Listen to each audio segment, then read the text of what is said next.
Mga Lodi, don't skip ads po tayo. Maraming salamat sa patuloy ninyong pagsuporta. Paki-like and share naman dyan mga Lodi.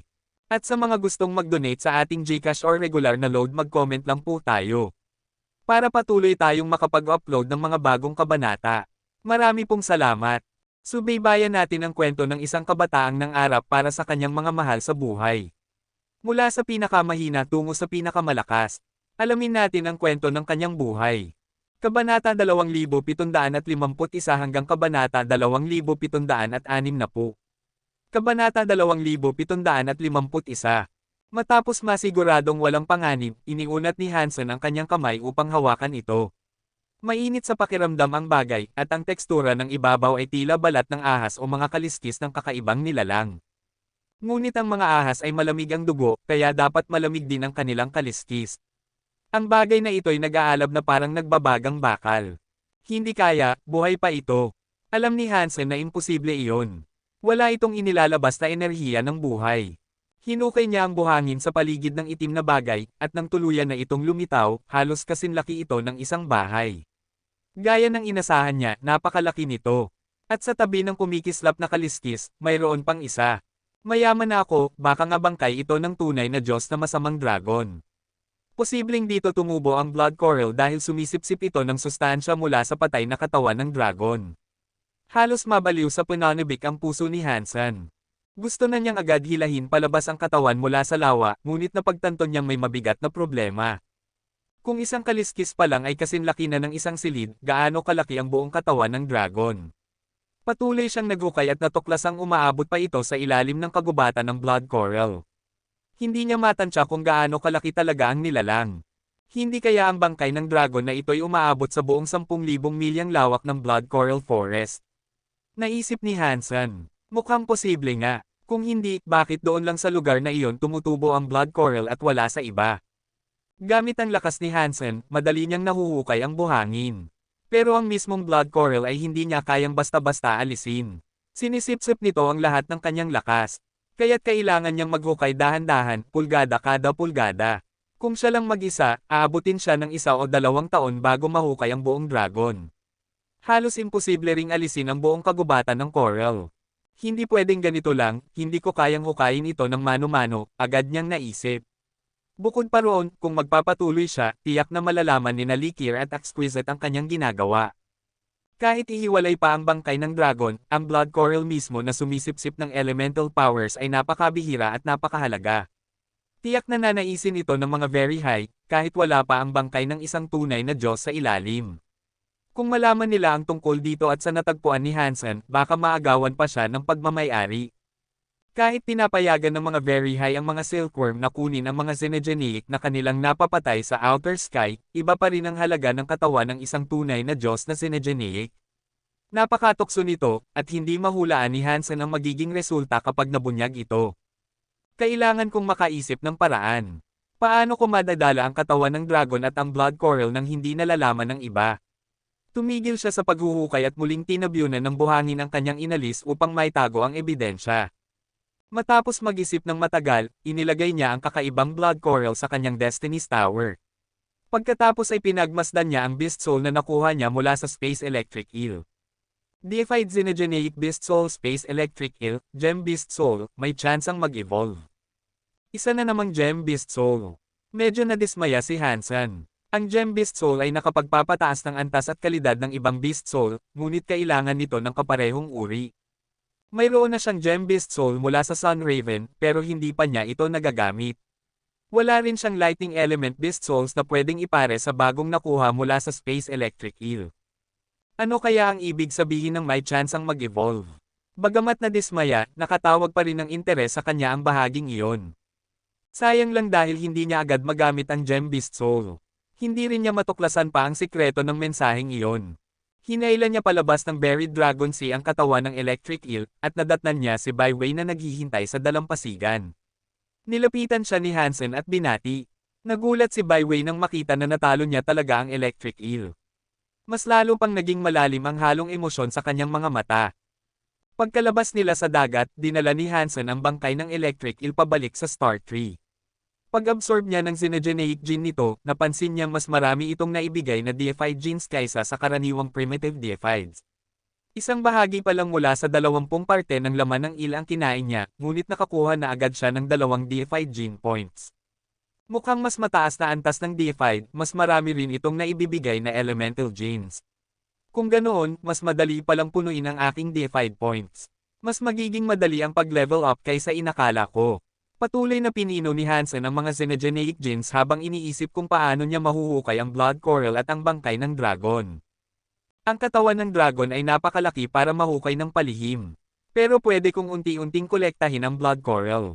Itatago ko ito sa sanctuary upang walang makaalam. Matagal man, pero makukuha ko ang lahat ng coral sa sarili kong paraan. Wala siyang mas maisip na mas magandang plano. Kailangan samantalahin niya ang pagkakataon. Nagpahinga siya ng magdamag. Kinaumagahan, balak na niyang bumalik sa paghuhukay ng coral para magamit sa kastilyong iniisip niyang itayo. Ngunit nang siya'y nag-inat, may napansin siyang kakaiba sa kanyang katawan. Hindi niya agad maipaliwanag ang pakiramdam, kaya tiningnan niya ang kanyang mga kamay. Doon niya nakita ang kakaiba. Ano ito? Mas malinaw na niyang nakita na sa likod ng bawat kamay ay mayroong itim na tuldok kasinlaki ng kuko. Parang pekes ito sa unang tingin, ngunit nang suriin ni Hansen, higit itong kahawig ng piraso ng coral o kaliskis mula sa katawan ng dragon. Itim ito ngunit may bahagyang pulang liwanag. Parang hindi pa ito ganap na material dahil nakikita pa rin niya ang kanyang laman sa ilalim nito. Kinabahan si Hansen. Agad niyang sinuri ang buong katawan, at natuklasan niyang dami-dami pa ang mga ganitong tuldok sa iba't ibang bahagi. Anong kalokohan ito? Parang mga lumalabas na dragon scales. Napagtanto ni Hansen na may seryosong problema. Hindi man ito makati o masakit, patuloy itong kumakalat sa buong katawan niya. Ginamit niya ang Dangshan Sutra upang suriin ang kanyang sarili. Natuklasan niyang ang mga tuldok ay tila bahagi na ng kanyang katawan.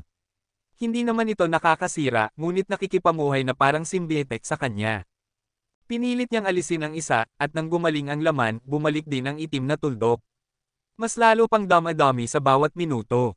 Maraming paraan ang sinubukan niya para alisin ito, ngunit walang gumana. Sinubukan ni Hansen ang kanyang mga xenogeneic geno arts, pati na ang kanyang super god spirit body, pero walang nakapagpatanggal ng mga tuldok. Lalo siyang nagulat dahil dati, halos lahat ay kayang tanggalin ng kanyang super god spirit body, ngayon, wala itong magawa. Ano ito? Kahit ang super god spirit body ko'y walang bisa. Naisip ni Hansen na may kinalaman ito sa blood coral o sa katawan ng dragon, pero hindi pa niya matukoy kung ano ang magiging epekto ng mga tuldok na iyon sa kalaunan. Kabanata 2752. Ang kanyang super god spirit body ang dahilan kung bakit siya ay tila walang talo. Iyon ang pangunahing katangian nito, kaya nitong alisin ang anumang negatibong enerhiya na pumapasok mula sa labas ng kanyang katawan. Ngunit kung ang enerhiya ay nagmumula mismo sa loob niya at hindi mula sa panlabas na puwersa, hindi ito kayang baguhin ng kanyang super god spirit body. Ibig bang sabihin nito na ang mga nunal ay palatandaan na nagbabago ang katawan ko ng kusa?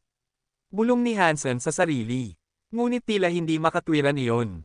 Maliban na lang kung naapektuhan ako ng isang panlabas na puwersa, hindi dapat ako nagkakaroon ng mga nunal. Bakit hindi inaalis ng Super God Spirit ang mga nunal kagaya ng ginagawa nito sa ibang bagay? Kung ang pagkakaroon ng mga nunal ay hindi naman nakakasama sa kanya, walang gagawin ang kanyang Super God Spirit body. Kahit na pinaghihinalaan ni Hansen na maaaring may benepisyo ito, hindi niya gusto ang ideya na maging isang nilalang na puno ng nunal. Maraming paraan ang sinubukan ni Hansen upang alisin ang mga nunal, ngunit wala ni isa ang nagtagumpay. Lalong dumami ang mga ito, at may ilan na nagsimula ng magsama-sama upang bumuo ng anyong tila kaliskis ng ahas. Naisip ni Hansen na baka epekto ito ng blood coral, kaya itinapon niya ito muli sa dagat.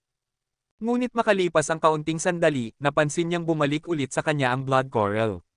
Para itong isang maliit na itim na dragon na tahimik na naghihintay sa kanya.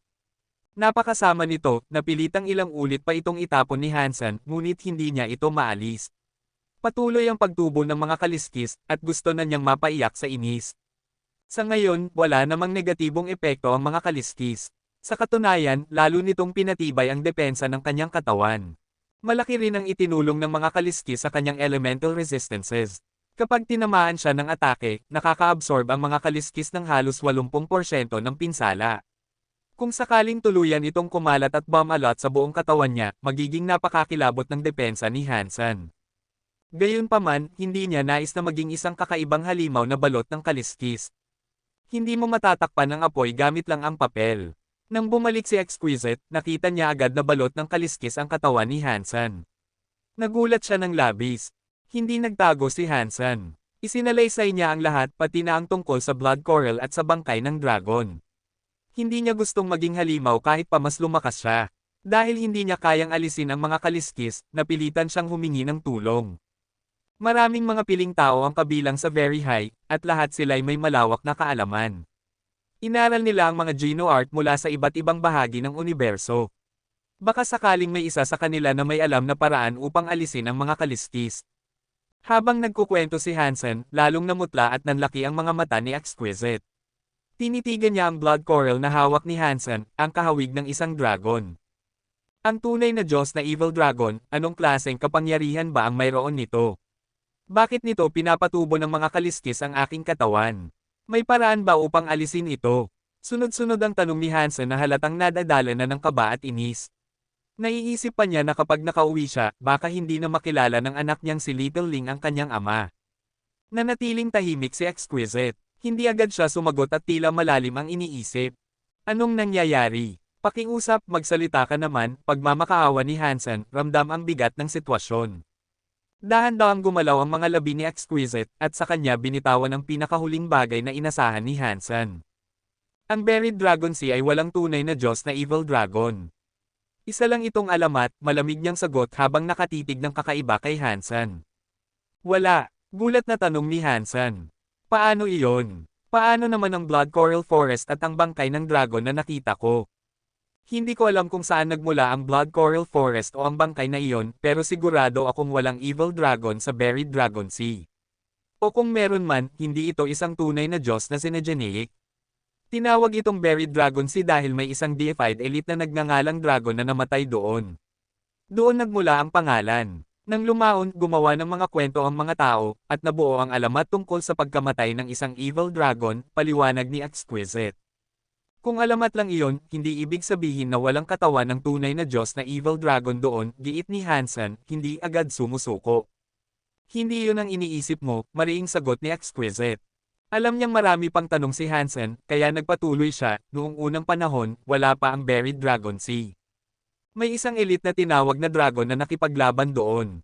Dahil sa tindi ng labanan, nagbago ang buong tanawin at nabuo ang bunganga ng dagat na tinatawag natin ngayon na Buried Dragon Sea. Walang mga high-class sinageneic doon. At dahil sa labis na pinsala, naubos ang mga likas na yaman ng lugar. Kaya walang malalakas na sinageneic na kusang tumira doon. Ang space electric eel na napatay mo ay itinapon doon ng isa sa aming matatanda upang palakihin. Karamihan ng mga sinageneic sa dagat ay dinala rin doon sa parehong paraan. Kung talagang may katawan ng isang tunay na Diyos na nilalang doon, hindi na sana kailangang magsikap ng mga Very High para popyalahan muli ang Buried Dragon Sea. Matapos marinig ang paliwanag, napilitang aminin ni Hansen na tama si Exquisite. Kung totoo ang sinasabi nito, malabong may bangkay ng tunay na Diyos sa dagat na iyon. Kung ganoon, anong klaseng katawan ang nakita ko? At ano ang Blood Coral Forest na iyon? Lalong nalitaw si Hansen. Nararamdaman ni Exquisite ang mga tanong sa kanyang isipan.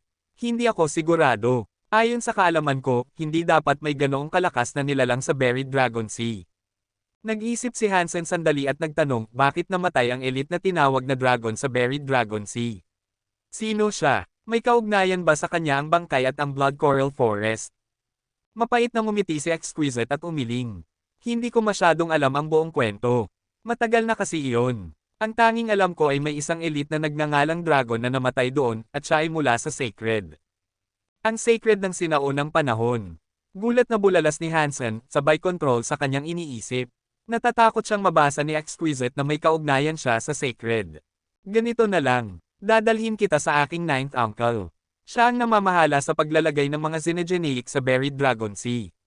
Baka may alam siya tungkol dito. Maaaring hindi niya masagot ang lahat ng tanong mo, pero kung may sino mang makakatulong upang ayusin ang iyong katawan, siya iyon, si Uncle Nine, suhestyon ni Exquisite.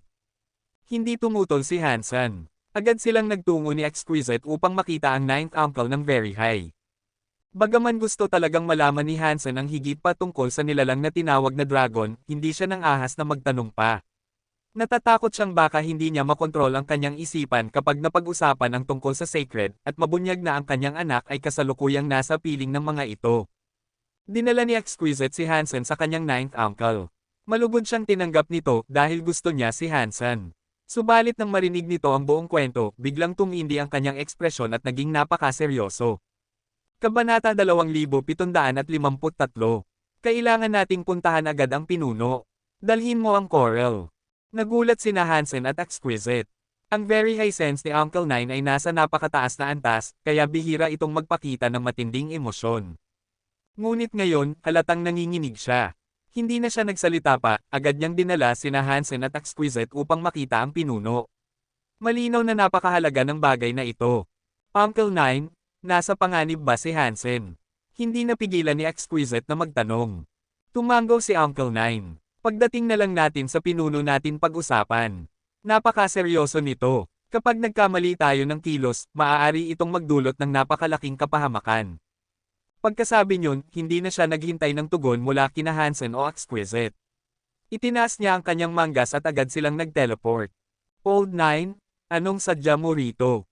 Bakit nagmamadali? Ang pinuno ng Very High ay nagpapahinga sa isang duyan sa loob ng kahoy na tore.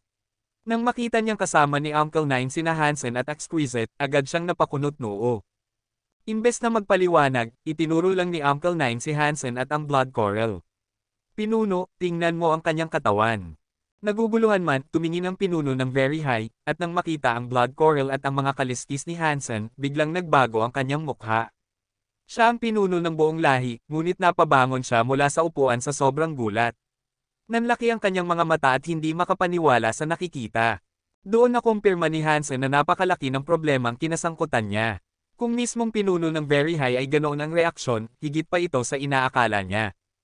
Handa sanang magtanong si Hansen, ngunit nauna nang nagtanong si Uncle Nine, Pinuno, ito ba ang iniisip ko? Mabigat na tumango ang pinuno ng Very High. Pagkaraan ng ilang sandali, malamlam ang kanyang tinig ng magsalita, hindi ako makapaniwalang nangyari nga ito. Pagkarinig nito, lalong dumilim ang mukha ni Uncle Nine. Ano ang dapat nating gawin? Seryosong tanong niya habang nakatingin kay Hansen. Dapat natin itong supalan. Hindi tayo pwedeng magkamali, mabilis na sagot ng pinuno ng Very High. Ginoo, ano ba ang nangyayari kay Hansen? Tanong ni Exquisite, labis nang nag-aalala. Tahimik na tinitigan ng pinuno ng Very High at ni Uncle Nine si Hansen. Pagkaraan ng ilang sandali, nagsalita ang pinuno. Ang lahat ng ito ay nagsimula pa noong panahon ng Sacred. Noon, ang Very High ay hindi pa tanyag o makapangyarihan, at wala pang paghihiwalay sa sky. Ang pinakamalakas na lahi sa buong universo ay ang Sacred. Huminto siya sandali, saka nagpatuloy, ayon sa aming kasaysayan, dumating ang isang matinding sakuna sa aming lahi. Napilitan kaming humingi ng tulong sa Sacred. Tumugon sila at nagpadala ng isang elite sa Outer Sky upang tulungan kami. Ngunit sa hindi malamang dahilan, ang elite na iyon ay namatay sa Buried Dragon Sea. May kaugnayan ba sa Sacred Elite ang nangyayari sa akin? Tanong ni Hansen. Tumango ang pinuno ng Very High. Inialay ng elite na iyon ang sarili upang iligtas kami mula sa sakuna. Ngunit bago siya namatay, isinumpa siya ng kanyang kalaban. Naningkit ang mga mata ni Hansen. Kung patay na siya, bakit patuloy pa rin ang sumpa? Akala ng aming mga ninuno na natapos na ang lahat ng mamatay ang Sacred Elite. Pero nagkamali sila. Ang katawan mo ay tinutubuan ng mga kaliskis, patunay na hindi natapos ang sumpa sa kanyang kamatayan, sagot ni Uncle Nine, habang itinuro ang blood coral at ang mga kaliskis ni Hansen. Anong klaseng sumpa ito? Tanong ni Exquisite na puno ng pag-aalala. Nagkatitig din ang pinuno at si Uncle Nine. Sa huli, bumantong hininga si Uncle Nine. Ang sumpa ay nagsasabing kapag namatay ang Sacred Elite, darating ang panahon na siya ay muling mabubuhay, bilang isang halimaw na tanging pagpatay lang ang alam. Akala ng aming mga ninuno ay tuluyang nawasak ang Sacred Elite, hindi na kayang mabuhay muli. Kaya inisip nilang tapos na ang sakuna. Pero, huminto ang pinuno ng Very High, nakatitig sa blood coral ni Hansen. Pagkaraan ng ilang saglit, nagpatuloy siya, ang coral na hawak mo ay kahawig ng Geno armament na ginamit ng Sacred Elite. At ang mga kaliskis na tumutubo sa iyo ay tulad ng kanyang armor. Posibleng ang Sacred Elite ay muling nabubuhay sa pamamagitan ng iyong katawan. Iyon ang sumpa. Wala bang paraan upang alisin ang sumpang ito? Halos hindi makapaniwalang tanong ni Hansen. Umiling ang pinuno at si Uncle Nine. Mr. Leader, mabilis na sabi ni Exquisite, sa lakas ninyo, tiyak may magagawa kayo.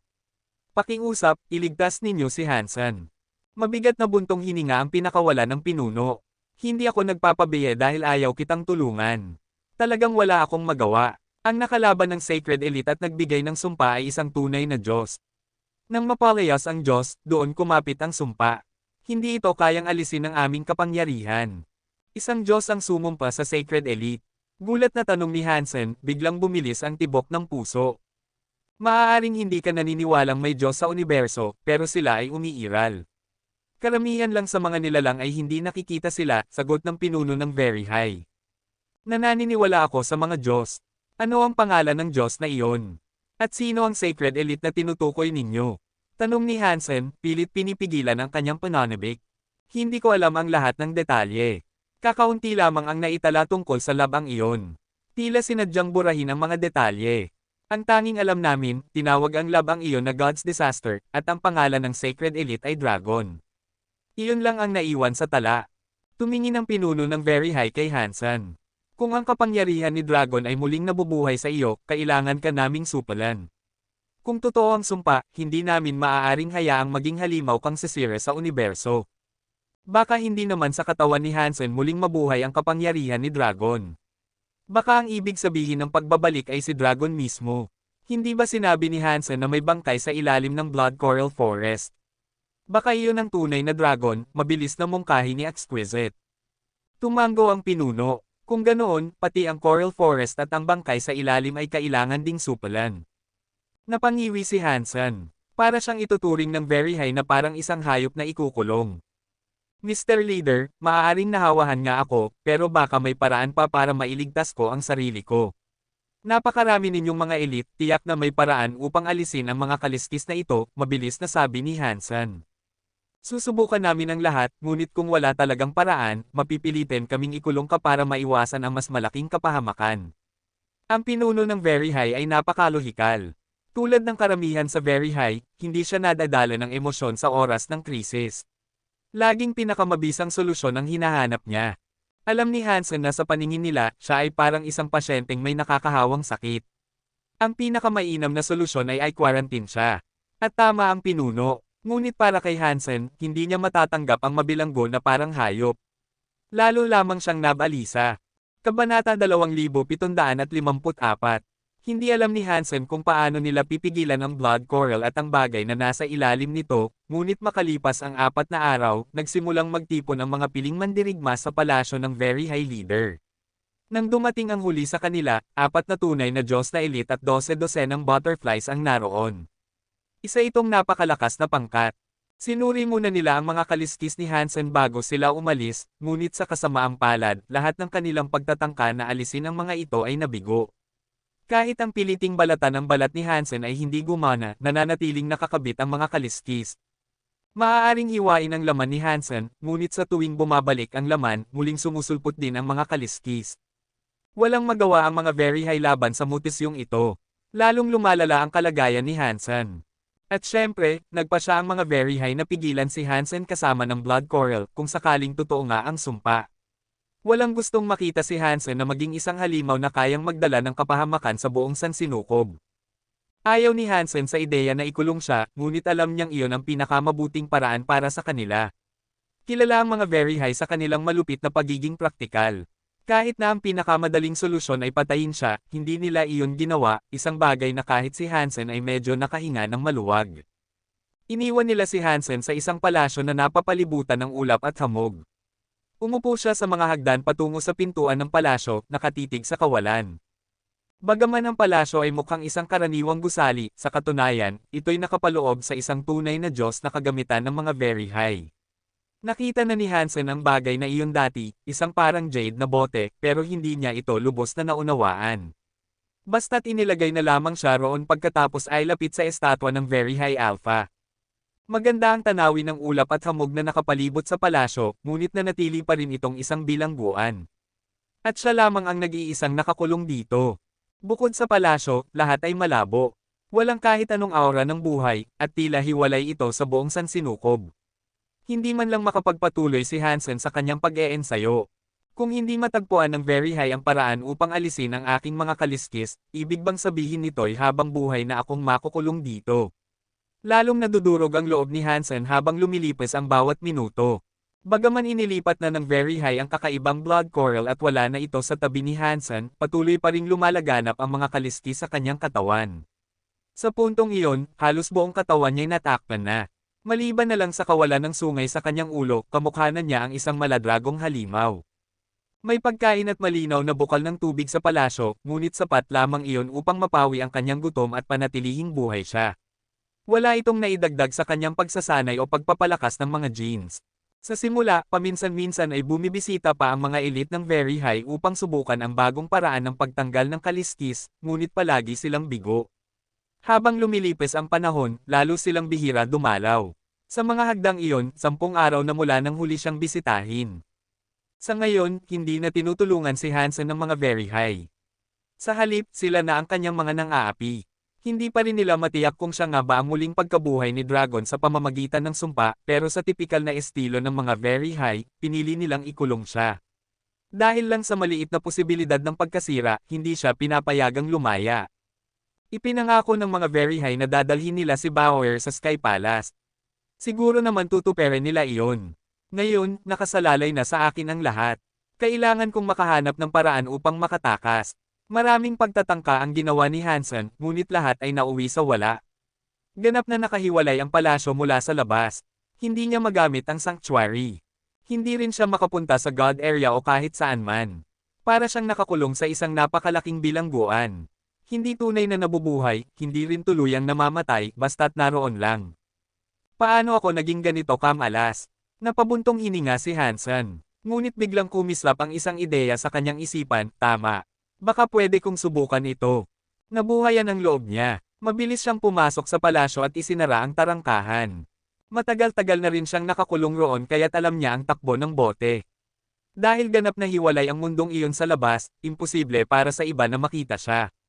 Maliban na lang kung ang isang Very High mismo ang pumasok, hindi nila makikita ang kanyang ginagawa. Nasubukan na niya iyon noon kaya't sigurado siya. Pagkapasok sa palasyo, inilabas niya ang isang bagay mula sa Destiny's Tower. Isang tansong bagay na ilang metro ang taas, may ulo ng tupa sa bawat sulok, at nakakatakot ang itsura. Ang isa sa mga ulong ito ng tupa ang nagdala sa akin sa mundong kinaroroonan ng Break Sky Alpha. Ano kaya ang magagawa ng tatlo pa? Maaari kayang dalhin ako nito kung saan man. Kung nakapaglipat ito palabas ng outer sky, baka gumana rin dito. Nagpakatatag si Hansen at pinisil ang isa sa mga ulong tupa ng 4-ship cube. Bumaba ang ulo sa bigat ng kanyang kamay. Ang itim at puting isda sa gitna ng kubo ay nagsimulang lumangoy ng mas mabilis, hanggang sa makabuo ng isang umiikot na buhawi sa tubig. Naramdaman ni Hansen ang puwersang humihigop sa kanya. Nagulat siya na gumagana ito. Hindi niya alam kung saan siya dadalhin ng 4-ship cube, pero kahit saan iyon, mas mabuti kaysa manatili roon magpakailanman. At bigla, wala, lumitaw siya mula sa tubig. Alam niyang hindi na siya nasa loob ng palasyo. Dahil ayaw niyang makita ang kanyang mga kaliskis, agad niyang sinuot ang Damshan armor. Kahit na may makakita, iisipin lamang nilang siya si Dollar. Walang makakaalam na siya'y nakatakas mula sa gamit ng Very High. Anong lugar ito? Mabilis na tanong ni Hansen sa sarili. Agad siyang bumalik sa 4-ship cube at pinindot ang isa pang ulo ng tupa. Nakita niya ang sarili sa isang napakalaking platapormang bato na papaligiran ng mga nakakatakot na batong Xenogeneic. Sa silangan, isang dambuhalang unggoy na may puting balahibo at itim na mukha. Sa timog, isang halimaw na may katawan ng tao at ulo ng baka. Sa hilaga, isang kirin na halimaw. At sa kanluran, isang kakaibang ahas na may siyam na ulo. Lahat sila'y naglalabas ng nakakatindig balahibong presensya. Para bang siya ang kanilang nakahandang hapunan. Pang! Umabot ang kamay ng dambuhalang unggoy sa kanya. Ngunit sa oras na iyon, hinihigop na siya pabalik ng 4-ship cube. Umikot ang kanyang paningin, at nang muling lumitaw, naroon na naman siya sa loob ng palasyo sa bote ng Very High. Buti na lang mabilis ang reaksyon ko. Kung hindi, naging pagkain na ako ng mga halimaw na iyon, bulong ni Hansen, habang pinapawi ang kaba sa kanyang dibdib. Kabanata 2755. Ang 4-ship cube lamang ang tanging tsansa ni Hansen para makatakas. Hindi siya pwedeng tumigil sa pagsubok. Hindi siya susuko hanggat hindi niya natatangkang marating ang lahat ng 4 na lokasyon. Nangingipin si Hansen habang pinipisil niya ang isa pang ulo ng tupa. Muling nag-aktibo ang force shift cube at sinipsip siya nito papasok. Wala. Lumabas si Hansen mula sa force shift cube, handa na ang katawan niya. Mabilis niyang sinipat ang paligid. Sa kabutihang palad, iba ang lugar na ito kaysa sa nakaraan. Wala siyang nakikitang nakakatakot na xenogeneic na nakatitig sa kanya. Karaniwan lang ang itsura ng lugar. Nakalapag si Hansen sa isang asteroid sa loob ng asteroid belt. Kitang-kita niya ang napakaraming bituin sa kalangitan. Malalaki ang mga bituin na nakapalibot sa kanya. Napansin ni Hansen na maraming planeta rin sa paligid. Nakakita siya ng isang planetang may matinding life force. Medyo nagatubili siya, pero bumaba rin si Hansen patungo sa planetang iyon. Holy shout! Asterisk bukirin ba ng damo ito? Nagulat si Hansen nang makapasok siya sa atmosfera. Ang buong ibabaw ng planeta ay natatakpan ng malalawak na damuhan. Nakita niya ang napakaraming tupa na nanginginain doon. Siksikan ng mga ito, at ang pinakamaliit na kawan ay may hindi bababa sa 1,000 tupa. Iba't iba ang kulay at uri ng mga tupa. Karamihan ay payat at mabilis, parang mga USA. May ilan na malalaki at matipuno, parang mga kambing. Ang iba na may mukhang ordinaryong tupa lang. Napadpad ba ako sa isang bukirin ng tupa? Sayang at wala dito ang duwag na ship na nakilala ko sa mga sanctuary. Siya sana ang pwedeng magsalin para sa akin at magtanong sa mga tupa kung anong lugar ito. Ramdam ni Hansen na hindi makapangyarihan ang mga kawan ng tupa. Ang karaniwang tupa ay mukhang hanggang Baron class lang, at bihira ang Viscount. Hindi siya sanay na napapaligiran ng mahihinang nilalang. Ang naunang 2 ulo ng tupa ay nagdala kay Hansen sa napakapanganib na lugar, pero ngayon, nasa isang mundo siya ng mga hayop na biktima. Nakakapanibago iyon. Habang bumababa si Hansen sa damuhan, napansin siya ng mga tupa at mabilis na pinalibutan. Isa sa kanila ang lumapit at umatungal sa kanya habang nasa himpapawid pa siya. Bah! Hindi marunong si Hansen ng chipness, kaya inaktibo niya ang Dunction area at ginamit ito para basahin ang isip ng tupa. Narinig niyang nagsalita ito gamit ang universal na wika. Dayuhan! Paano ka nakarating sa bukirin ng Diyos? Maganda at nakakapagsalita ka, masayang isip ni Hansen. Tiningnan niya ang tupa at sinabi, naligaw ako sa kalawakan at aksidenteng napadpad dito. Pwede mo ba akong sabihan kung anong lugar ito? Kung maaari ka bang magbenta sa akin ng star map? Nang marinig ng mga tupa ang sinabi ni Hansen, ang reaksyon nila ay parang tao. Nagtinginan sila at sabay-sabay na nagtawanan. Ngayon lang nakakita si Hansen ng napakalaking kawan ng tupa na nagtatawa ng parang baliw. Nakakapanibago ang tanawin. Sumimangot siya at malamig na nagsabi, ano ang nakakatawa? Isa sa mga tupa ang tumawa at nagsabi, ito ang bukirin ng Diyos. Kami ang pagkain na inaalagaan para sa Diyos. Kapag nandito ka na, hindi ka na makakaalis. Ikaw at ako ay magiging pagkain ng Diyos. Makakapasok at makakalabas ako kung kailan ko gusto. Walang makakapidyo sa akin dito, naiinis na sagot ni Hansen. Nakatingin ang mga tupa kay Hansen na may halong katuwaan. Isa ang ngumisi at nagsabi, sige, subukan mo ngayon. Tingnan natin kung makakaalis ka sa bukirin ng Diyos. Ang bukirin ng Diyos na sinasabi ninyo, ibig nyo bang sabihin ang buong planetang ito? Tanong ni Hansen. Oo, sagot ng tupa na tumango. Ano bang mahirap sa pag-alis dito? Yumuko si Hansen at biglang tumalon paitaas na parang raketa, balak lumabas ng atmosfera at iwanan ang planetang puno ng damuhan. Halos nakalabas na siya ng atmosfera nang biglang magbago ang hangin. Nagsama-sama ito at bumuo ng dambuhalang espada na sumugod sa kanya. Naningkit ang mga mata ni Hansen. Lumikha siya ng liwanag ng espada sa kamay at hinarang ang dambuhalang espada. Pang! Tumama ang liwanag ng espada sa dambuhalang talam, at naramdaman ni Hansen ang matinding puwersang bumangga sa kanya. Natulak siya pababa mula sa ere. Bumagsak siya sa planeta ng malakas at lumikha ng malaking bunganga sa lupa. Naglahong parang bula ang dambuhalang espada. Sumimangot si Hansen at tumingin paitaas. Ang mga tupa naman ay nagtatawanan. Dahil nandito ka na, tanggapin mo na ang kapalaran mo. Gagawin ka ring pagkain ng Diyos, sooner or later. Dapat mo na iyong tanggapin. Hindi makapaniwala si Hansen na ito nga ang bukirin ng Diyos, maliban na lang kung adik ang Diyos sa mga lamshank. Kung puro tupa lang ang inaalagaan niya, dapat ay amoy barako na ang lahat. Muling tumingin si Hansen sa langit at muling lumipad paitaas patungo sa kalawakan. Nang malapit na siyang lumabas ng atmosfera, muling lumitaw ang dambuhalang espada at sumugod sa kanya. Walang silbi. Kapag pumasok ka sa bukirin ng Diyos, pagkain ka na niya. Walang makakatakas, sigaw ng tupa para marinig siya ni Hansen. Pang! Nanlaki ang mga mata ng lahat ng tupa.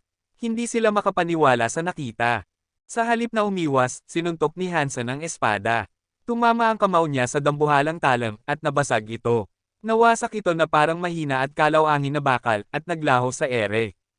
Kung iyon ang kapangyarihan ng Diyos, medyo mahina siya, bulong ni Hansen sa sarili. Plano na niyang bumalik sa damuhan para tanungin pa ang mga tupa, pero bigla niyang nakita ang napakaraming espada na lumitaw sa langit. Isang dagat ng mga espada ang sumakop sa buong kalangitan, lahat nakaturo kay Hansen. Nagulat si Hansen. Hindi na siya nagsalita at agad na nag-teleport pabalik sa damuhan. Nang itaas niya ang ulo, nakita niyang unti-unting naglalaho ang napakaraming espada. Sa loob lamang ng ilang segundo, nawala ang lahat. Naging seryoso ang mukha ni Hansen. Ang kapangyarihan ng dambuhalang espada ay kasing lakas ng isang primitive deified na atake. Kung sabay-sabay bumagsak ang lahat ng iyon, kahit si Hansen ay hindi kayang harangin. Sabi na namin sa'yo, ito ang bukirin ng Diyos. Hindi mahalaga kung gaano kakalakas. Sa mata ng Diyos, pagkain ka lang, ani ng tupa na nakangiti. Ang Diyos na sinasabi nyo, ano ang itsura niya? Tanong ni Hansen, binaliwala ang sinasabi ng mga tila brainwash na tupa. Ang Diyos ay Diyos. Ano pa ba siya? Sagot ng tupa, nakatingin kay Hansen na may paghamak.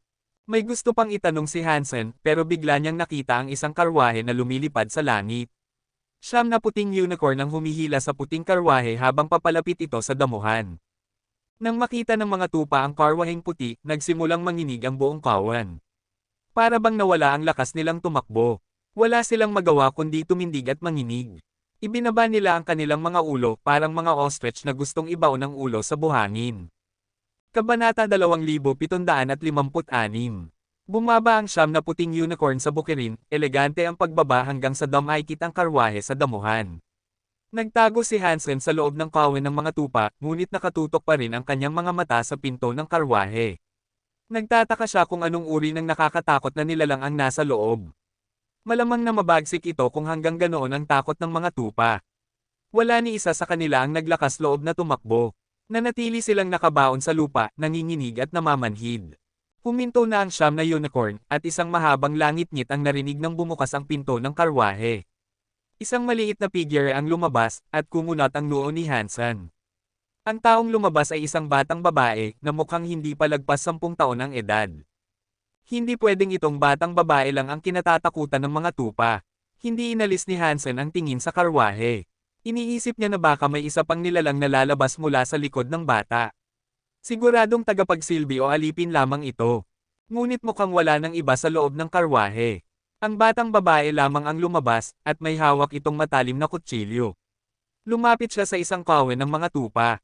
Muling binalingan ni Hansen ang batang babae. Bagaman katawan ng isang bata ang sa kanya, may kakaiba sa mga mata nito, parang mas matanda ang isipan kaysa sa edad niya.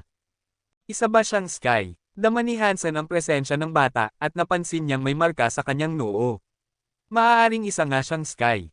O baka Very High. Magkahawig ang kanilang pisikal na anyo, bagaman mas dalisay ang dugo ng mga Very High. Itinaas ng batang babae ang matalim na kutsilyo. Inabot niya ang ulo ng isang tupa at napabuntong hininga. Munting tupa, munting tupa. Wala akong magagawa kundi gawin ito. Kung balang araw ay maghiganti ka, ako lang ang targetin mo. Huwag mong idamay ang iba. Pagkasabi niyon, itinarak niya ang kutsilyo sa puso ng tupa. Isang bagsak lamang, patay agad ito.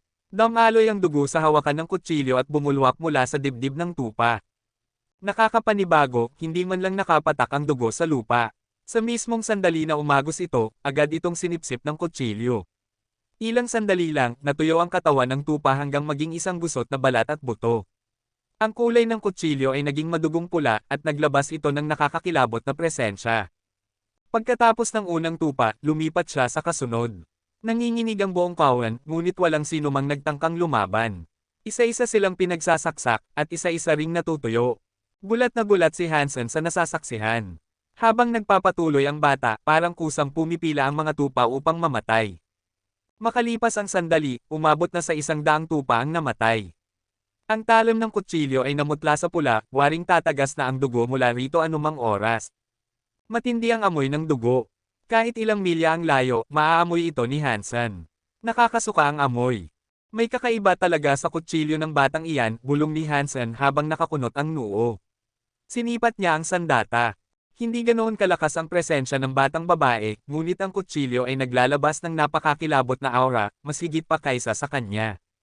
Hindi dapat kayang gamitin ng isang bata ang ganoong makapangyarihang sandata, ngunit tila bihasa siya rito. Hindi man lang siya nilalamon ng puwersa ng kutsilyo. Isa itong sitwasyon na hindi pa naranasan ni Hansen. Bago pa siya maging deified, hindi kayang gamitin ni Hansen ang lahat ng kapangyarihan ng isang deified treasure. Ngunit ang batang ito, napakadali niyang nagagamit ang matalim na kutsilyong lampas sa kanyang kakayahan. Bawat saksak ay nakamamatay, bawat galaw ay may pinapatay. Lahat ay nakakapagtaka. Siguro, mas takot ang mga tupa sa kutsilyo kaysa sa batang may hawak nito, isip ni Hansen, pero hindi siya sigurado. Patuloy niyang pinagmasdan ang kutsilyo. Isa itong maikling kutsilyo na may hawak ang gawa sa kahoy at talam na bakal. 7 pulgada ang kahoy na hawakan, halos itim ang kulay. Isang talampakan naman ang haba ng talam, hugis gasukray. Dahil nakasipsip na ito ng napakaraming dugo, kumikislap itong pula, waring dadaloy ang dugo mula sa dulo anumang saglit. Wala ring kaluban o takip ang kutsilyo. At batay sa hugis nito, kinuha ni Hansen na hindi ito pandigma. Mas mukha itong gamit ng kusinero, o panabla ng mangtatay. Biglang nakaramdam ng ginaw si Hansen. Marahil dahil sa sobrang dami ng dugo na nasipsip, sa ilalim ng araw nakita niyang naglalabas ng pulang liwanag ang talam. Ang liwanag ay naganyo ng anino ng isang pulang demonyo. Habang dumarami ang pinapatay ng bata, lalo ring lumalakas ang pulang demonyo. Nang maabot ang 1,000 tupa, ang anino ng kutsilyo ay nakapagsimula ng maglabas ng apoy na dugo, kitang-kita ng mata. Siyempre, kutsilyo ang kinatatakutan, hindi ang batang babae. Pero ang nakakapagtaka, bakit hindi siya nilalamon ng puwersa nito? Isip ni Hansen habang minamasdan ang bata at ang sandata. Biglang nanindig ang balahibo ni Hansen. Masyado siyang nakatutok sa kutsilyo, at natuklasan na ng anino ng dugo ang kanyang presensya. Bumaling ito at nakatitig sa kanya gamit ang 2 apoy na dugo sa mga mata. Beats! Bago pa makagalaw si Hansen, naglabas ng kakaibang ugong ang kutsilyo. Pagkatapos, lumipad ito. Hila-hila ang batang babae, diretso itong sumugod kay Hansen. Klaro niyang nakita ang demonyong anino. Nakabuka ang bibig, handang siya'y lumunin. Hinailan ng kutsilyo ang batang babae papunta kay Hansen. Nang makita siya ng bata, natigilan ito sa gulat. Handa na si Hansen na lumaban, ngunit buong lakas na hinailan ng bata ang kutsilyo pabalik. Ginamit niya ang lahat ng kanyang lakas upang pigilan itong sumugod kay Hansen. Ngunit napakaliit ng kanyang kapangyarihan kumpara sa bangis ng kutsilyo. Kumapit siya gamit ang 2 kamay, pero walang nagawa. Unti-unting hinihila ang kanyang payat na katawan. Lalong sumeryoso ang mukha ni Hansen. Naghanda na siya para lumaban, ngunit pinigilan ng bata ang kutsilyo sa kakaibang paraan. Ipinatong niya ang kanyang mga palad sa talam mismo. Naputol ang kanyang mga kamay at mabilis na sinipsip ng kutsilyo ang dugo. Pagkaraan, natahimik ang sandata. Nananatiling nakalutang ang demonyong anino, pero tila napigil ito ng mahiwagang kapangyarihan. Medyo kumupas ang apoy na dugo. Kaya pala nagagawa niyang gamitin ang matalim at kakaibang kutsilyo. May espesyal na koneksyon ang kanyang katawan sa sandata, isip ni Hansen. At batay sa kilos ng bata, mukhang wala siyang masamang balak kay Hansen. Nilapitan siya nito at tinanong, "Munting bata, ano ang pangalan mo?" "Tumakbo ka. Umalis ka agad dito." Mabilis na sagot ng bata, mahigpit pa ring hawak sa kutsilyo. Kabanata 2757. Hindi ko na kayang kontrolin ito ng matagal. Papatayin ka nito. Tumakbo ka na. Sigaw ng maliit na batang babae, puno ng kaba ang kanyang tinig. Tinitigan ni Hansen ang maliit na batang babae na may hawak ng kutsilyong iyon. Patuloy ang matinding pagdurugo ng kanyang mga kamay. Habang dumadaloy ang dugo niya sa talam, bahagyang humihina ang presensya ng matalim na kutsilyo. Pero hindi ito tuluyang nawala. Nandoon pa rin ang nakakatakot na aura ng kutsilyo, kumakawalo mula sa kamay ng batang babae, umuungol ng marahan. Alam ni Hansen na kapag tumigil ang batang babae sa pagbibigay ng dugo, agad siyang lulusubin ng kutsilyo. "Aalis na ako kung ganoon. Maaari mo ba akong turuan kung paano makaalis sa planetang ito? At isa pa, ano ang pangalan mo?" Tanong ni Hansen. Alam niyang habang nananatili siya, mas lalo lamang siyang magiging pabigat at sakit para sa bata. Yumuko siya, naghahanda ng tumalon patungong langit. Umiling ang maliit na batang babae. Hindi ko alam. Basta't lumayo ka lang mula rito, hanggat maaari. Sige. Pero ano ang pangalan mo? Muling tanong ni Hansen. Gu Wonner. Dapat kang umalis na. Lumayo ka ng husto at huwag kang bumalik hanggat hindi na ako narito, sagot ng batang babae. Handa na sanang umalis si Hansen, ngunit nang marinig ang pangalan niya, napatigil ang buong katawan niya. Tinitigan niya ang batang babae na parang hindi makapaniwala, at tinanong, Gu Wonner ang pangalan mo. Kilala mo ba si Lone Bambo? Naalala ni Hansen na minsang binanggit ni Lone Bambo ang kanyang nakababatang kapatid na babae na tinawag na Wonner dahil si Pretty God ay kinuha ng Diyos.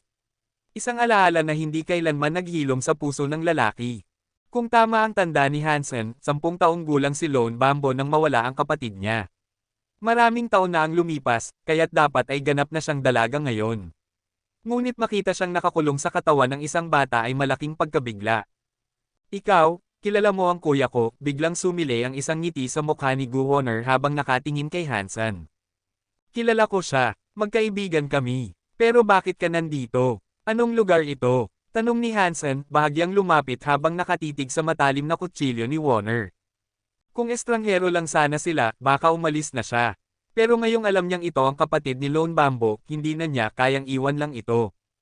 Ito ang sakahan ng Diyos. Para itong handaan para sa kutsilyo ng Diyos. Ako ang dinala rito upang alagaan ito, paliwanag ni Gu Wonner. Mabilis niyang idinugtong, kumusta ang kuya ko? Ayos lang ba siya?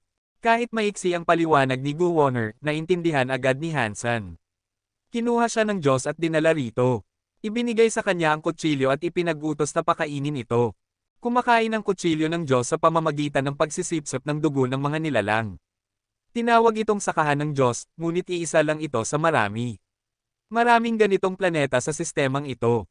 Kailangan ni Gu Wonner sundin ang schedule, dalhin ang kutsilyo sa iba't ibang planeta sa tamang oras, at pakainin ito ng sari-saring dugo.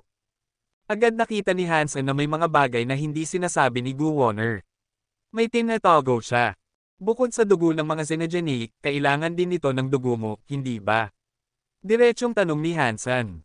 Nag-aatubili si Gu Wonner, pero pinilit ang isang ngiti.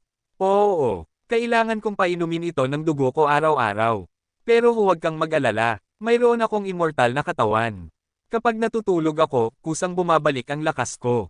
Kaya ayos lang sa akin. Pero tungkol sa kuya ko, maari bang huwag mo na lang sabihin sa kanya na nakita mo ako? Hindi, malamig na sagot ni Hansen. Kahit maganang tono ni Gu Wonner, alam ni Hansen na labis na kalupitan ang ginawa ng Diyos. Ginawa nitong alipin si Gu Wonner, binigyan ng immortal na katawan upang wala siyang magawa kundi patuloy na pakainin ng sarili niyang dugo ang kutsilyo. Hindi ito banal na armas, kundi parang isang demonyong vampira. Araw-araw, kailangan niyang mag-alay ng dugo. Hindi siya pwedeng mamatay. Walang pahinga. Anong ibig mong sabihin sa hindi? Anong nangyari sa kuya ko? Nangako ang Diyos na kapag natulungan kong palakihin ang kutsilyo, bibigyan niya ng magandang buhay ang kapatid ko, namutla si Gu Wonner, mabilis ang bawat salita. Napakaliit ng katawan niya, halatang kakaunti na lang ang natitirang dugo. Matagal na siyang nagdurugo, at hindi na kaya ng kanyang katawan. Kung wala ka, walang saysay ang mundo para sa kanya. Lumapit si Hansen, inilahad ang kamay patungo sa matalim na kutsilyo. Ibigay mo sa akin ang kutsilyo. Huwag. Umalis ka na. Papatayin ka nito, umatras si Gu Wonner. Alam ni Hansen na hindi nagsisinungaling ang bata. Nang una pa niyang maramdaman ang kutsilyo, alam niyang napakasama nitong sandata. Kaya nga gusto na niyang umalis. Hindi niya gustong isugal ang buhay niya. Ngunit ngayong nalaman niyang ito ang kapatid ni Lone Bambo na pinahihirapan, hindi na siya makakatakas ng walang ginagawa. Kailangan niyang subukang tulungan ito kahit ano pa ang kapalit. Hindi nito ako mapapatay. Sa mabilis na galaw, sinampal ni Hansen ang mga kamay ni Gu Wonner palayo sa kutsilyo. Agad niyang kinuha ang dagwang kutsilyo at mahigpit na hinawakan. Nanlaki ang mata ni Gu Wonner. Ibalik mo sa akin. Kutsilyo ito ng Diyos. Napakadelikado nito, papatayin ka talaga. Hindi siya pinansin ni Hansen. Hinawakan niya ang kutsilyo sa hawakan at maingat na pinagmasdan ang talam. Dahil wala na ang dugo ni Gu Wonner, nagsimulang kumupas ang pulang kulay ng metal. Muli namang bumangon ang demonyong anino, parang halimaw na sabik lumunin ang sinuman. Nakatitig ito kay Hansen. Nagsimulang manginig ang talam sa kanyang kamay. Boom! Nang matanto ng kutsilyo na si Hansen ang may hawak nito, biglang kumislap ang madugong liwanag. Hindi kinaya ni Hansen ang lakas nito, at lumipad palayo mula sa kanyang kamay. Ang demonyong anino ng kutsilyo ay nabuo sa apoy ng dugo, may hugis na parang tao pero nababalot ng pulang apoy. Nanginginig ito habang hawak ang kutsilyo. Ang mapupulang matang parang multo ay nakatutok kay Hansen, sabik sa kanyang dugo. Beats! Gumalaw ang madugong anino. Hinati ng matalim na kutsilyo ang espasyo, taglay ang dagwang presensya habang tinatangka nitong sugurin si Hansen. Huwag mo siyang patayin. Sigaw ni Gu Wonner. Tumayo siya sa harapan ni Hansen, nakabukas ang mga braso. Bago pa man lumapit ang kutsilyo sa kanya, hinablot ni Hansen ang batang babae at iniikot ito palayo. Sinalubong niya ang kutsilyo ng kamao. Tandaan mo, kahit kailan at saan, ang mga babae ay dapat nasa likuran ng lalaki at pinoprotektahan. Huwag mong haharanggan ang lalaki, baka lalo lang siyang masaktan. Boom! Habang nagsasalita, nagsalpukan ang kamao at kutsilyo. Nag-alab ang madugong apoy, winasak ang puwersa ng suntok. Ang shockwave ay sumabog, nagukit ng higanting bunganga sa lupa.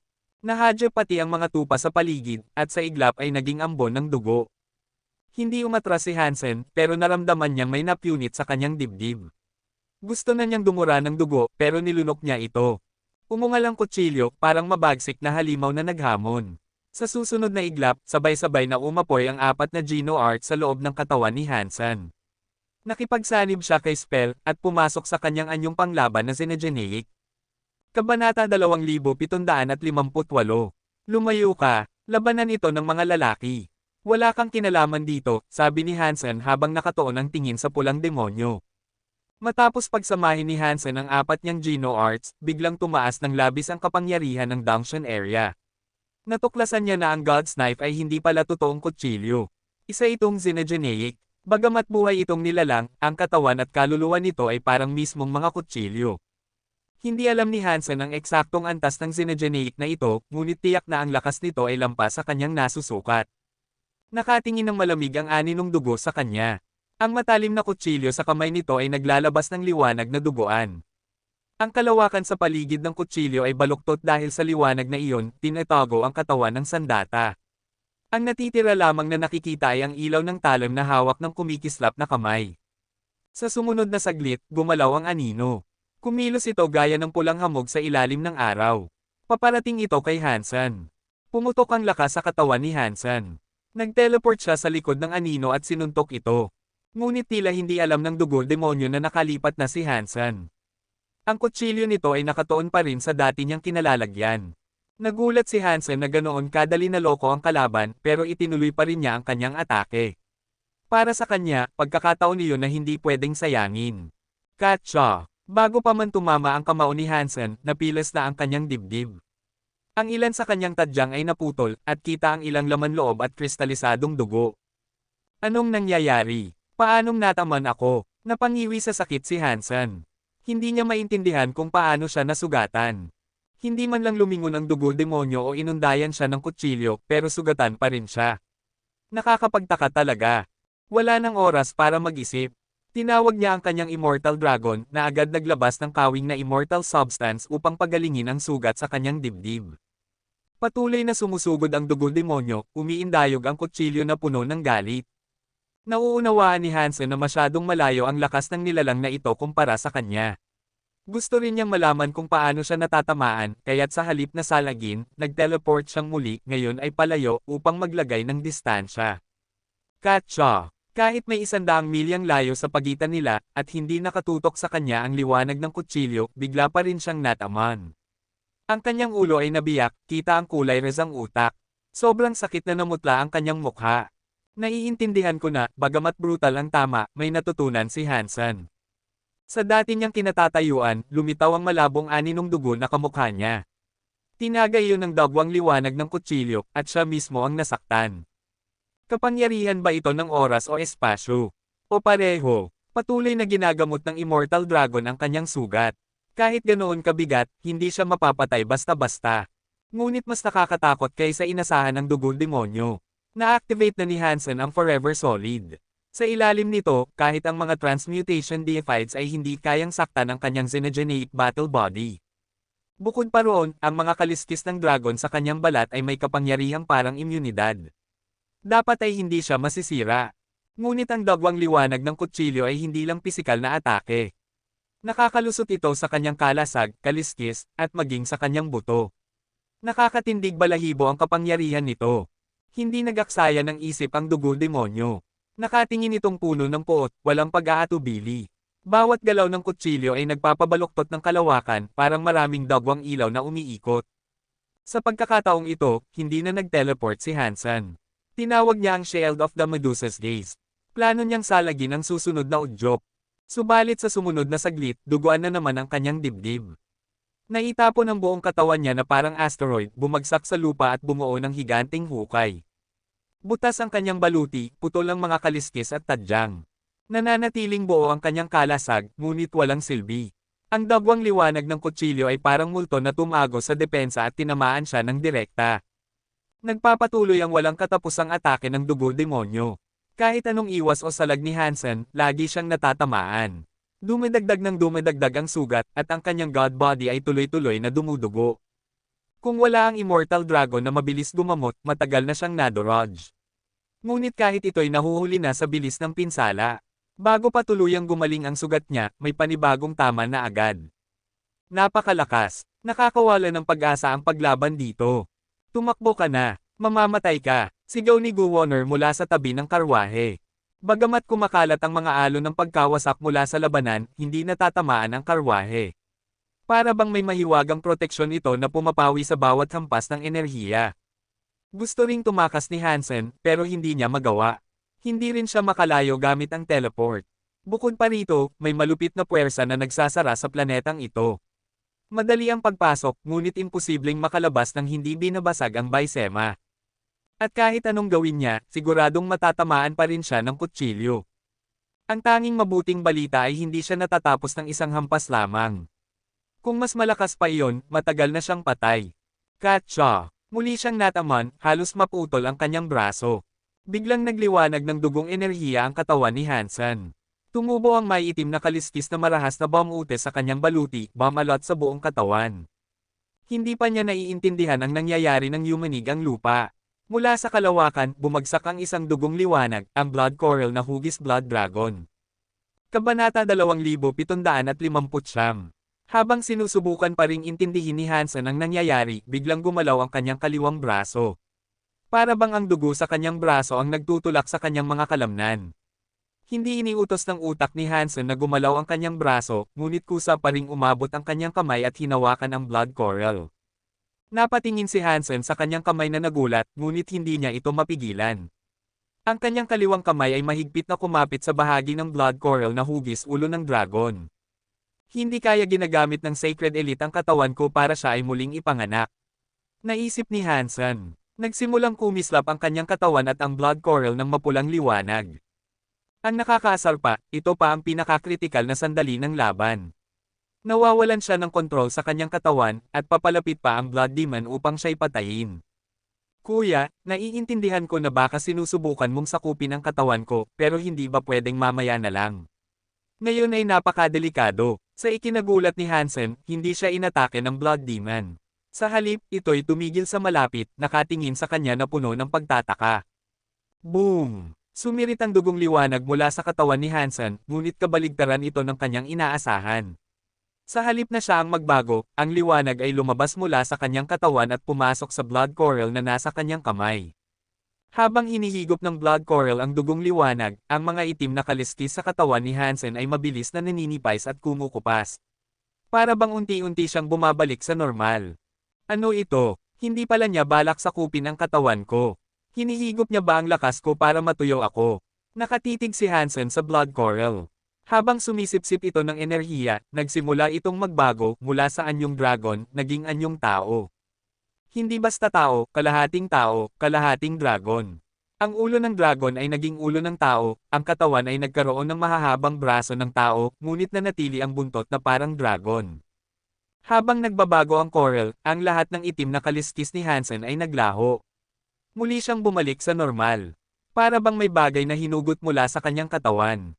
Sandali, parang pamilyar ang anyo nito, matandang Blood Dragon Lady. Oo, siya iyon. Sa wakas naunawaan ni Hansen kung bakit pamilyar ang kalahating dragon na anyo.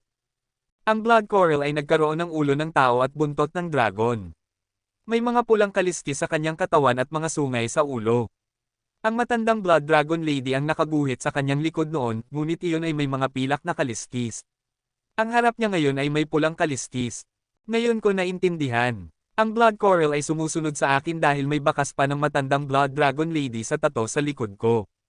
Kung siya ang tunay na may-ari ng Blood Coral, ginagamit niya ang tato sa likod ko para muling ipanganak. Kaya hindi niya balak sakupin ang katawan ko.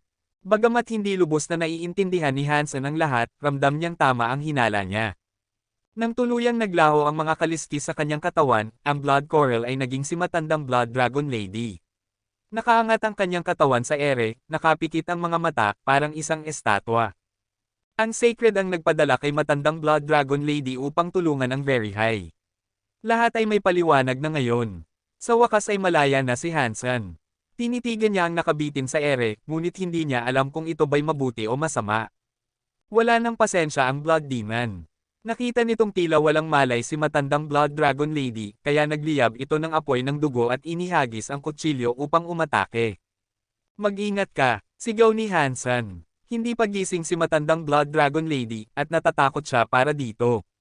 Ginamit niya ang kanyang lakas sa sigaw, umaasang madyay gising siya. Hindi niya alam kung kaibigan o kaaway ang babae, ngunit tiyak na kalaban ng Blood Demon. At para kay Hansen, ang kaaway ng kanyang kaaway ay kanyang kakampi. Bumagsak ang dugong liwanag ng kutsilyo papunta kay matandang Blood Dragon Lady, ngunit hindi pa rin niya iminulat ang mga mata. Alam ni Hansen kung gaano kalakas ang kutsilyong iyon. Hindi iyon kayang hadlangan. Kung tatamaan siya ng walang kalaban-laban, baka hindi na niya kayanin. Ngunit biglang dumilat si matandang Blood Dragon Lady.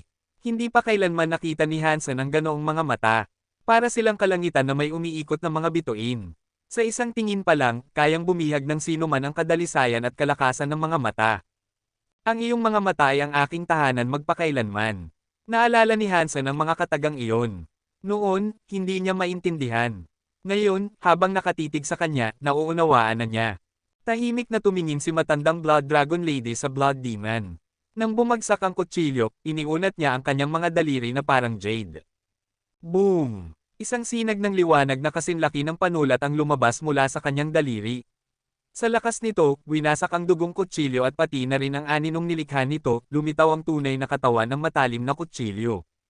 Tumilapon ang kutsilyo, umikot-ikot at bumulusok sa lupa, bumutis ng napakalalim na hukay. So, sobra siyang malakas. Nagulat si Hansen. Ang kutsilyo ay kakaibang xenogeneic, marahil larvae class o mas mataas pa. Ngunit winasak iyon ni matandang Blood Dragon Lady gamit lamang ang kanyang daliri. Ngunit tila matibay ang matalim na kutsilyo. Bagamat nawasak ang anino ng apoy ng dugo, hindi man lang ito nasugatan. Beats! Muling sumirit palabas ang kutsilyo mula sa hukay, mas mabangis ang apoy ng dugo. Muli itong lumikha ng anino upang umatake kay matandang Blood Dragon Lady. Hindi gumalaw ang babae. Muli niyang iniunat ang daliri, at muling nawasak ang anino ng dugo. Mulit-muli, nabubuo ang anino, at mulit-muli rin niya itong winawasak. Para kay Hansen, nakakapang-init ng dugo ang tanawing iyon. Ito ang tunay na kapangyarihan. Hindi nakapagtataka kung bakit nipaurong niya ang isa sa mga tinatawag na Diyos. Sobrang lakas niya. Napatili si Hansen, Ate Dragon Lady, pakiwasak mo na ang kutsilyong iyan. Pang! Tinamaan ng daliri ni matandang Blood Dragon Lady ang kutsilyo. Tumilapon ito ng ilang daang milya, ngunit makalipas lang ang ilang saglit, bumalik ito, dala pa rin ang nakakatakot na apoy ng dugo.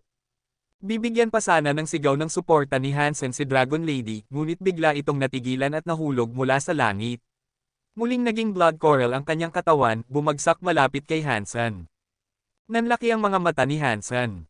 Sa halip na sigaw ng suporta, ngayon ay tahimik siyang nakaharap sa Blood Demon. Naging sobrang tensyonado ang paligid. Kabanata 2760. Nang muling maging blood coral ang matandang Blood Dragon Lady, biglang nawala ang kanyang presensyang pandigma. Para itong unang beses na nakakita si Hansen ng isang makapangyarihang kalaban at naisip niyang wala siyang lakas para lumaban. Nakatingin ang Blood Shadow Demon sa blood coral ng matagal, halatang naguguluhan. Hindi gaanong mataas ang katalinuhan nito. Nang mapagtanto nitong hindi na nito maramdaman ang presensya ng blood coral, tumalikod ito sa hindi gumagalaw na bagay. Nang mawala ang kaaway, muling nakatuon ang atensyon nito kay Hansen. Lalong bumigat ang pakiramdam ni Hansen. Inakala niyang may mahiwagang tagapagligtas na darating para tulungan siyang alisin si God's Knife. Pero ito lang ang nakuha niyang resulta. Gayunpaman, hindi lubos na walang silbi ang paglabas ng matandang Blood Dragon Lady. Hindi mababasa na kumpirma ng matandang Blood Dragon Lady ang hinala ni Hansen tungkol kay God's Knife. Isa lang itong xenogeneic, iba ito sa mga nilalang na tinatawag ang sarili nilang mga Diyos. Isa lamang itong nilalang na, sa pamamagitan ng sapat na pagsubok, maaaring talunin. Hindi maaaring lumaban ang mga Diyos na iyon sa loob ng Geno Universe, pero si God's Knife ay kaya. Kaya hindi siya kapareho ng kanyang mga amo. Pero sa ilang dahilan, inutusan ng mga Diyos na iyon si Gu Wonner na palakihin ang nakakatakot na xenogeneic na ito, ibig sabihin, hindi pa ito ganap na lumaki. May pagkakataon pa akong talunin ito, bulong ni Hansen sa sarili. Gusto niyang malaman kung paano mawawala si God's Knife. Kahit ang kapangyarihan ng matandang Blood Dragon Lady ay hindi sapat para wasakin ang espada. Ang materyales ng talem ay kakaiba, at ang mga kakatwang kapangyarihan nito ang pumipigil kay Hansen na maiwasan ang mga atake. Kung hindi ito kakaibang makapangyarihan, hindi gugustuhin ng Diyos na palakihin ito. Pero nagbigay na ng pahiwatig si matandang Blood Dragon Lady. Ang liwanag ng talem nito ay hindi ganap na hindi malalabanan. May paraan para sirain ito. Habang iniisip iyon ni Hansen, nawala ng pagpipigil ang Blood Shadow Demon at muling umatake. Isang pulang ulap ang kumislap sa himpapawid at biglang lumitaw sa harap ni Hansen. Ginamit muli ni Hansen ang teleport para umiwas. Tulad ng dati, nakaiwas siya sa talem ng liwanag. Ngunit nang tumama ang liwanag sa lugar kung saan siya nakatayong ilang sandali bago iyon, isang sugat ang bumukas sa kanyang dibdib. Ito na, tama ang hinala ko. Ang ginagamit niya ay Geno Art na pinaghalo ang kapangyarihan ng oras at espasyo. Iyon ang naging conclusion ni Hansen ng masdan ng laban ni God's Knife at ng matandang Blood Dragon Lady. Ngayon na siya mismo ang nakaranas nito, napatunayan niya ang kanyang hinala. May hawak na matalim na espada ang Blood Shadow Demon. Nagpakawala ito ng isang malupit na unos ng nagliliyab na liwanag ng mga talon para atakihin si Hansen. Pinalakas ni Hansen ang apat niyang Geno Arts hanggang sukdulan. Sumabog ang kanyang xenogeneic battle body sa nakakatakot na lakas. Pinagsama niya ang teleportation at mabilis na paggalaw, pero sa huli, hindi pa rin niya lubusang naiwasan ang talam. Nang makakita ng panibagong hiwa sa kanyang dibdib, hindi nabigla si Hansen. Sa halip, natuwa pa siya. Ang talam sana ay tatama sa kanyang ulo, ngunit ngayon sa dibdib lang niya ito tumama. Patunay iyon na tama ang kanyang hinala at matagumpay ang kanyang pagsubok kahit hindi pa eksakto ang tamang timing. Isang Geno Art na kayang pagsamahin ang oras at espasyo. Kayang dumaan ang kapangyarihan nito sa oras at espasyo. Sinugitan nito ang katawan ko sa nakaraan. Dahil palagi nitong malalaman kung saan ako nakatayo sa nakaraan, magiging walang saysay ang pag-iwas. Tatamaan pa rin ako kahit saan ako pumunta, at hindi man lang niya kailangang habulin ako. Hanggat kaya nitong atakihin ang aking nakaraan, hindi nito kailangang galawin ang kasalukuyan kong katawan. Isang nakakatakot na Geno Art, isang super space slash. Nakita ni Hansen ang sikreto sa kapangyarihan ni God's Knife. Pero iba ang makita ang sikreto, at iba ang makayang sirain ito. Alam ni Hansen na maraming limitasyon ang ataking iyon. Kaya lang nitong hiwain ang espasyo at oras ng nakaraan sa loob ng maikling sandali. Ngunit ilang beses lang nakaiwas si Hansen, at palaging halos tinatamaan pa rin siya. Hindi niya ito lubos na naiwasan. Kung hindi dahil sa Immortal Dragon na walang tigil na nagpapagaling sa katawan ni Hansen, matagal na siyang napire-piraso. Hindi pa rin sapat, ito ang pinakamahirap na laban na naranasan ni Hansen. Alam na niya ang kapangyarihan ng kanyang kalaban pero hindi niya ito masira. Patuloy lang na daragdagan ang kanyang mga sugat. Sa kabutihang palad, nakaiwas si Hansen sa pinakadelikadong atake, at nakakatindig balahibong husay sa paggaling ang Immortal Dragon. Hindi siya kaagad mapapatay ni God's Knife. Tigilan mo na, lumayas ka na, hindi mo siya kayang talunin, at papatayin ka lang niya. Hindi ka pwedeng mamatay dito. Sigaw ni Gu Wonner mula sa malayo, habang umiiyak at nakatingin kay Hansen. Gusto ring tumakas ni Hansen. Ngunit hindi niya kayang lisanin ang planetang iyon, kaya wala ring saysay ang pagtakbo. Kailangan niyang harapin ang gulo sa kanyang harapan. Ha! Sigaw ni Hansen na puno ng galit. Naglitawan ng napakaraming espada at kutsilyo sa himpapawid. Ang agos ng mga ito ay tulad ng ilog sa kalangitan na bumuhos patungo sa Blood Shadow Demon. Hindi inasahan ni Hansen na masisira ng knife stream si God's Knife. Ang nais lang niya ay gayahin ang ginawa ng matandang Blood Dragon Lady at guluhin ang kapangyarihan ng talon para makakuha ng kaunting oras. Ngunit mali ang kanyang akala. Kumislap ang liwanag ng espada ng demonyo at winasak ang kalangitang puno ng knife stream bago ipagpatuloy ang pag-atake kay Hansen. Blurg! Bumaon ang talon sa leeg ni Hansen. Napunit ang kanyang lalamunan at bumulwak ang dugo. Hindi na mabilang ni Hansen kung ilang sugat na ang tinamo niya. Halos bawat parte ng kanyang katawan ay tinamaan ng talam. Maraming paraan na ang sinubukan ni Hansen para maiwasan ang super space slash ni God's Knife, ngunit wala ni isa ang nagtagumpay. Maging ang paggamit niya ng Zuan Yellow Sutra ay hindi rin gumana. Sinubukan niyang pababain ang antas ni God's Knife, pero hindi ito nakaapekto. Hindi tinatabla ng Geno Art ang mismong katawan ng matalim na espada. Kahit na pinakawalan ni Hansen ang kapangyarihan ng Zuan Yellow Sutra, patuloy pa rin siyang tinataga ng nakaraan niyang sarili. Hindi ito kumukonekta sa kasalukuyan niyang kapangyarihan. Patuloy na pinapagaling ng Immortal Dragon si Hansen nang walang kapaguran. Umaasa lamang siya ngayon sa kapangyarihan nitong nakakamanghang pagpapagaling para manatiling buhay. Warner, sumama ka sa akin. Nag-teleport si Hansen sa tabi ni Warner at pinatawag ang Force Ship Cube. Gagamitin niya ito para makatakas at dalhin si Warner sa Very High. Kahit iyon ay isang bilangguan, mas mabuti na iyon kaysa maging pagkain ng isang kakaibang espada. Hindi ako pwede. Ikaw ang dapat lumayas agad. Umiling si Gu Warner at mariin ang kanyang tinig. Gustong magtanong ni Hansen kung bakit pero muli siyang tinamaan. Napasigaw siya habang lumilipad palayo. Tinangka siyang habulin ng Blood Shadow Demon pero sumaubong si Gu Warner. Nabigla si Hansen sa kanyang nakita. Sa kabutihang palad, hindi pinugutan ng liwanag ng espada si Warner. Wala itong balak na patayin siya. Sa halip kumerba ito at sinubukang iwasan siya para makalusot papunta kay Hansen. Pero nanatiling nakaharang si Warner. Hinawakan niya mismo ang talam ng God's Knife at ang dugo mula sa kanyang mga kamay ay kumule pula sa espada. Damaloy ng walang tigil ang dugo mula sa kanyang sugatang palad. Sa ilang sandali lamang, namutla na ang mukha ni Warner na parang papel. Lumayas ka na ngayon, kailangan pa nito ako, hindi ako papatayin nito, at isa pa, may katawan akong immortal, hindi ako mamamatay, pero ikaw, mamamatay ka kung manatili ka rito, sigaw ni Warner habang lalo pang hinigpitin ang hawak sa talam. Malinaw ang kanyang determinasyong hindi ito pakakawalan.